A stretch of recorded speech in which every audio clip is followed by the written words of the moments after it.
मात्रामा फटानीमा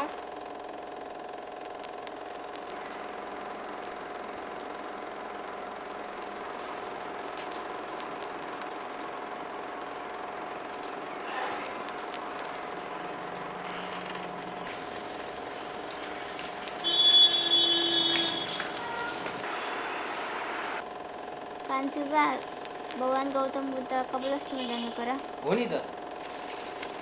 अनि कपिलवस्तुमा के छन् नि? आज हाम्रो यो कपिलवस्तु जिल्लाको एकदम हामी महत्त्वपूर्ण ठाउँहरू स्थलगत भ्रमण गर्न गइरहेका छौँ र यसको लागि हामीलाई सरहरूले गाइड गर्दै हुनुहुन्छ।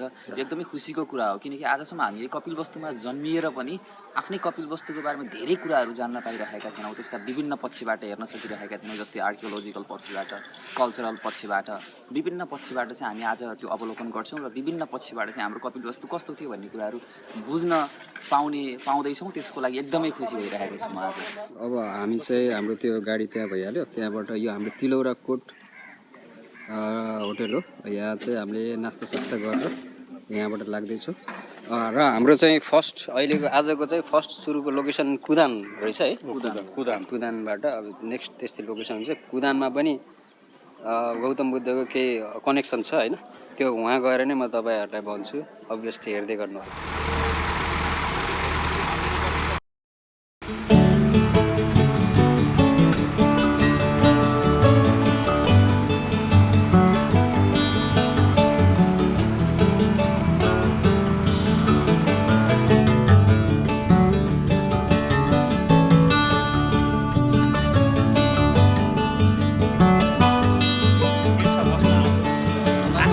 आफ्नै गाडी सक्दैन।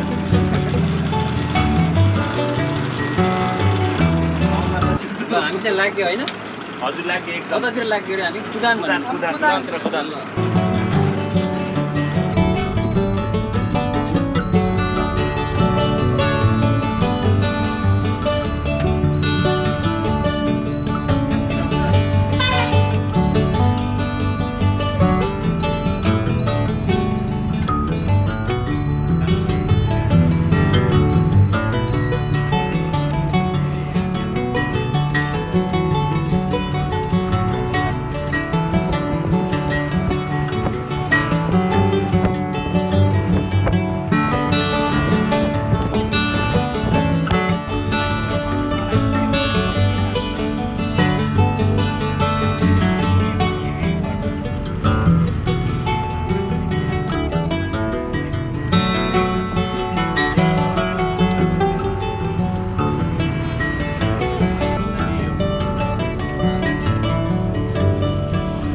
यो रेलको पट्रा हो क्या?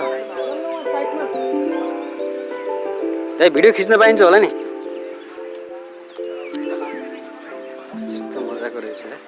के हो यो, पट्रा हो कि के हो साथी? ए हिँड्नेवाला होला है। ल यहाँ सरले के भन्दै हुनुहुन्छ? जहाँसम्म नाम हिजो हजुरहरूले सुनिसक्नुभयो, मोटामोटी साहित्यको बारेमा चाहिँ परिचयसम्म भयो हिजो होइन। यो ठाउँ के हो, यसको महत्त्व के हो भन्ने बारेमा चाहिँ मैले हिजो यहाँहरू सबैलाई अवगत गराइसकेका थिएँ।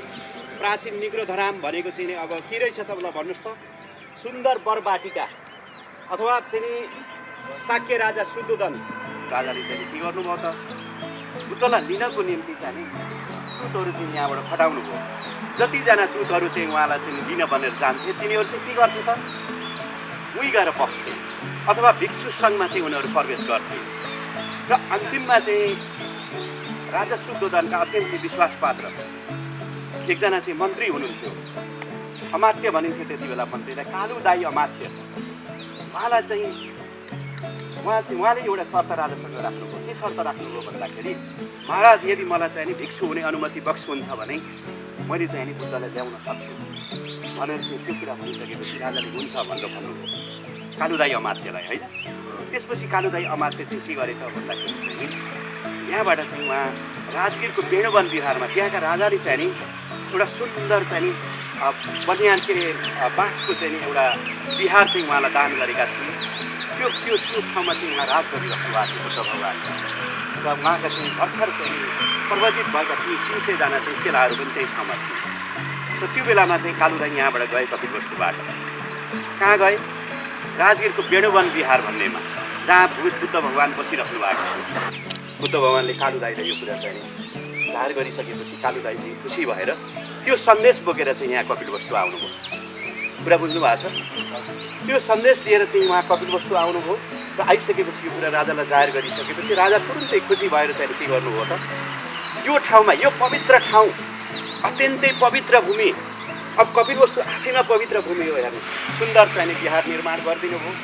यहाँ चाहिँ सुन्दर बरको चाहिँ बगैँचा थियो बरबाटिका भन्छ बरबाटिका बनियान गुरोको अङ्ग्रेजीमा है निग्रोधाराम भने निग्रोध भनेको चाहिँ हाम्रो बरगद बर पनि भनिन्छ होइन। धराम भनेको आराम उहाँलाई आराम गर्नको निम्ति बनाइएको बिहारलाई चाहिँ आराम भनियो निग्रोधाराम। त्यसरी चाहिँ बरको चाहिँ बगैँचाभित्र चाहिँ निर्माण गरिएको बिहार यहाँ रहेको हुनाले यो ठाउँको नाम चाहिँ के रहेछ त भन्दा निग्रोधाराम। आराम भनेको बिहार हो है। निग्रोध भनेको वर आराम गर्ने भनेको चाहिँ बुद्ध भगवान्लाई आरामको निम्ति बनाइएको गन्धकोटी यहाँ थियो। त्यसरी चाहिँ यो ठाउँको नाम चाहिँ निग्रोधाराम रहन गयो। र अहिले मोडर्न नाम चाहिँ हामीले के भन्छौँ भन्दाखेरि कुदान। कुदानको पनि मैले अलिकति इतिहास छोडेको थिएँ। एउटा लोरी नाम गरेको अत्यन्तै चाहिँ दैवी शक्तियुक्त एउटा व्यक्ति एउटा डिस्कोबाट अर्को डिस्कोमा अर्को डिस्कोबाट अर्को डिस्कोमा त्यस्तो कुद्न सक्ने त्यस्तो चाहिँ दैवी शक्तियुक्त व्यक्ति बस्ने र उसैलाई चाहिँ उसले त्यो यो ठाउँमा चाहिँ कुदेर वारपार गर्न सक्ने भएको हुनाले पछि चाहिँ लोरीकी कुदान भन्दा भन्दै लोरी चाहिँ अपभ्रंश भएर हट्यो। कुदान शब्द चाहिँ यहाँ रहन गयो भनेर यो ठाउँको नाम चाहिँ मोडर्न यसरी कुदान नाम राख्न गयो भन्ने कुरा छ। फागुन पूर्णिमाको दिन चाहिँ उहाँ चाहिँ त्यो के अरे राजगिर भन्ने ठाउँबाट चाहिँ कपिलवस्तु आउनको निम्ति निग्रोधाराम के अरे कपिलवस्तु चाहिँ राज्यमा चाहिँ प्रवेश आउनको निम्ति आफ्नो चाहिँ सम्पूर्ण परिवारलाई भेटघाटको निम्ति आउनको निम्ति उहाँले चाहिँ फागुन पूर्णिमाको दिन चाहिँ उहाँले प्रस्थान गर्नुभयो। 300जना चेला छ। त्यो स्वागत भयो उहाँ र उहाँको चेलाहरूको लागि चाहिँ हेर्नुहोस् यहाँ त भव्य चाहिँ नि ठुलो चाहिँ स्वागत भयो। स्वर्गबाट चाहिँ ब्रह्मा इन्द्रहरू सारा चाहिँ देवताहरू यहाँ त्यति बेला बुद्धको चाहिँ स्वागतको निम्ति चाहिँ खचाखच दिएर पुष्प वृष्टि पनि भयो भनेर भनिन्छ। र त्यो यही पवित्र ठाउँ हो जहाँ चाहिँ बुद्ध भगवान्ले आफ्ना एकदम अग्र चेला सारीपुत्र मार्फत सारीपुत्रलाई उहाँले आज्ञा गर्नुभयो। सारीपुत्रलाई चाहिँ नि उसलाई चाहिँ प्रवर्ज्या देऊ भनेर चाहिँ नि उहाँले राउतले चाहिँ के भन्यो भने बाबा मलाई सम्पत्ति दिनुहोस् भनेर भन्यो। अब एउटा जोगीसँग चाहिँ सम्पत्ति हुने कुरा भएन एउटा सन्तसँग। उहाँले चाहिँ के गर्नुभयो त भन्दा आफूसँग जे थियो त्यो चाहिँ ज्ञान उहाँलाई चाहिँ दिनको निम्ति के गर्नुभयो त सारीपुत्रलाई चाहिँ आज्ञा गर्नुभयो। सारीपुत्रलाई उसलाई चाहिँ नि भिक्षु सङ्घमा प्रवेश गराऊ श्रामेण बनाऊ भनेर भन्नुभयो र उसलाई राहुललाई चाहिँ त्यहीँबाट चाहिँ नि भिक्षु सङ्घमा चाहिँ प्रवेश गराइदियो। यो चाहिँ जनविश्वास छ। बौद्ध साहित्यहरू त्यही कुरा बताउँछ। र त्यो चाहिँ सबैभन्दा पल्लो चाहिँ जुन हेर्नुहोस् त सबैभन्दा पल्लो जुन छ त्यहाँ चाहिँ प्रजापति गौतमीले पहिलोपटक किनभने सम्पूर्ण परिवारको त भेटघाट यही भयो यही ठाउँमा पवित्र ठाउँमा होइन। राजा शुद्धोधनदेखि लिएर परिवारका सबै सदस्यहरू यहीँ आउनुभयो उहाँलाई स्वागत गर्नको निम्ति। स्वर्गबाट देवताहरू समेत यही ठाउँमा आउनुभयो। र त्यो बेलामा चाहिँ प्रजापति गौतमीले एउटा चाहिँ भिक्षुहरूले लगाउने चिबर भन्छौँ हामी चाहिँ जसलाई चाहिँ येल्लो रोब पनि भनेर भनिन्छ। त्यो येल्लो रोब त्यो चाहिँ चिबर चाहिँ उहाँले त्यो स्तूपमा चाहिँ प्रदान गर्नुभयो भनेर भनिन्छ।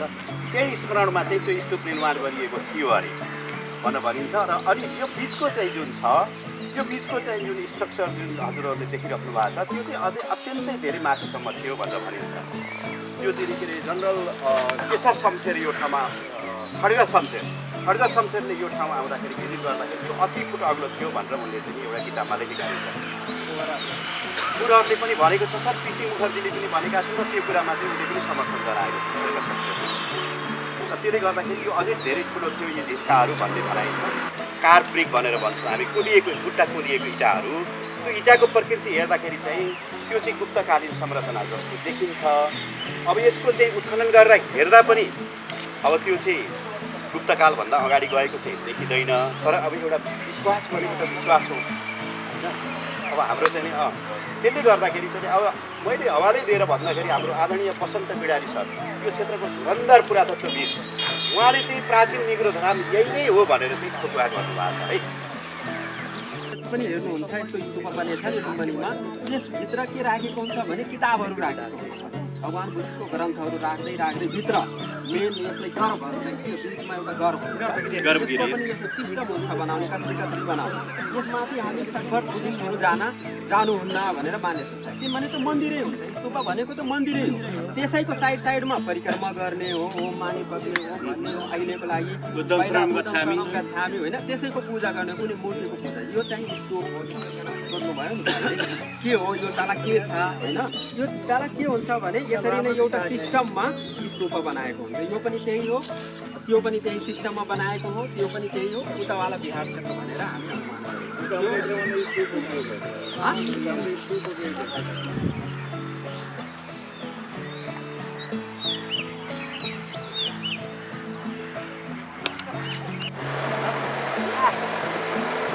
हजुर भर्खर हामीले कुदानमा हल्का एक्सप्लोर गऱ्यो, तपाईँले देखिहाल्नुभयो के कस्तो छ भनेर। यो ठाउँमा चाहिँ हामीले देखाउन सक्ने क्षमता गऱ्यो, अब जति छ आफ्नो क्यापेसिटी त्यही अनुसार हामीले देखायो। अब हाम्रो चाहिँ नेक्स्ट डेस्टिनेसन छ गोटी हावा, त्यसको पनि अभियसली सबै कुराहरू त्यही नै गएर म तपाईँलाई देखाउँदै ल सरहरूले पनि भन्नुहुन्छ त्यसको बारेमा है।